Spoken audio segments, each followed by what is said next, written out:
For all but the most hardcore cooking fans, Netflix is something of an untapped well of foodie entertainment. After all, with so many original series, classic movies, and TV shows to choose from, how much time do you really have to be watching culinary documentaries? But don't discount these niche streaming treats just yet. From madcap travelogues to heartwarming movies, we're digging into the finest gastronomic gems you'll find on Netflix. Are we not going to eat anything? I thought we were going to get food. We're not getting anything to eat here? Chef's Table. Created by director David Gelb of 2011's Jiro Dreams of Sushi, Netflix original Chef's Table provides a fly-on-the-wall peek into the lives of some of the world's most talented and famous chefs. Each 6-episode season features one chef, such as Nikki Nakayama, Nancy Silverton, Dan Barber, and Magnus Nilsson. I was ready to close the restaurant, so I said, why don't we serve something very provocative? Chef's Table constructs a sort of romanticized myth around the people who make your food, and the results speak for themselves. The show has been nominated for a number of Emmys and won an International Documentary Association award. And with 3 seasons spanning the world, it's a golden choice for couch-based wanderlust too. Cooked. Cooked is another Netflix original, adapted from 2013's Cooked: A Natural History of Transformation by Michael Pollan. Produced by Alex Gibney, it follows Pollan himself as he learns how the 4 elements have shaped food preparation throughout our shared human history.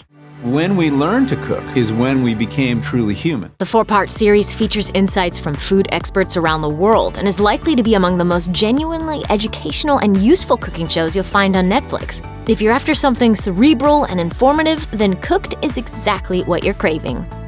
The Mind of a Chef.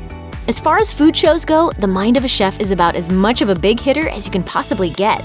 Produced and narrated by Anthony Bourdain, each season follows a different chef and examines their philosophies, outlooks, and beliefs when it comes to the world of cooking. The 6 seasons so far have profiled such culinary icons as David Chang, Sean Brock, April Bloomfield, Edward Lee, Magnus Nilsson, Gabrielle Hamilton, David Kinch, Ludo Lefebvre, and Danny Bowen.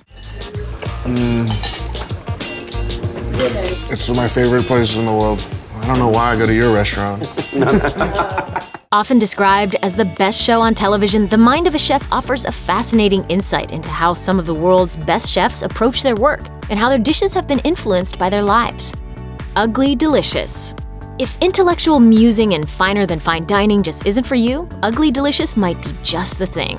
Each episode profiles one dish in particular and how that dish is prepared and enjoyed around the world. I just reached a point where I'm okay making really ugly food. The Guardian describes it as big, bold, and occasionally brash, amplifying the message that simple, delicious food can bring people together.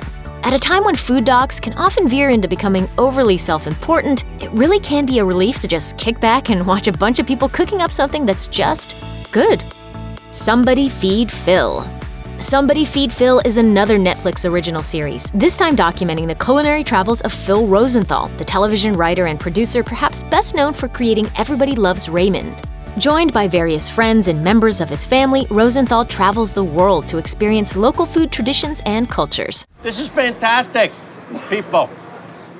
It's so good. But where Somebody Feed Phil excels, however, is in its oodles and oodles of charm.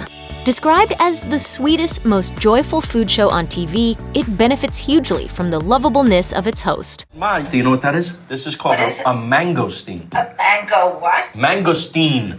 It's like a Jewish mango, mangosteen. SOMM. The examination for Master Sommelier is one of the toughest in the world, requiring an almost encyclopedic knowledge of winemaking and grape varieties, as well as topography of the world's wine regions.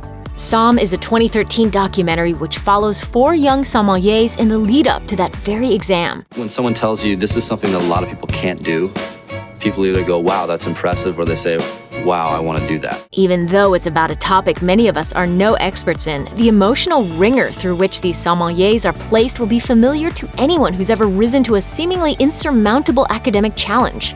Variety called SOMM a stimulating intro course on wine appreciation, and the unusual pairings are worth a visual tasting. Spam and Gewürztraminer, red bean chili, and sparkling wine. peanut butter ice cream, and Beaujolais. But if nothing else, it'll make you glad you never ruined wine by studying it. Thanks for watching. Click the mashed icon to subscribe to our YouTube channel. Plus, check out all this other cool stuff we know you'll love too.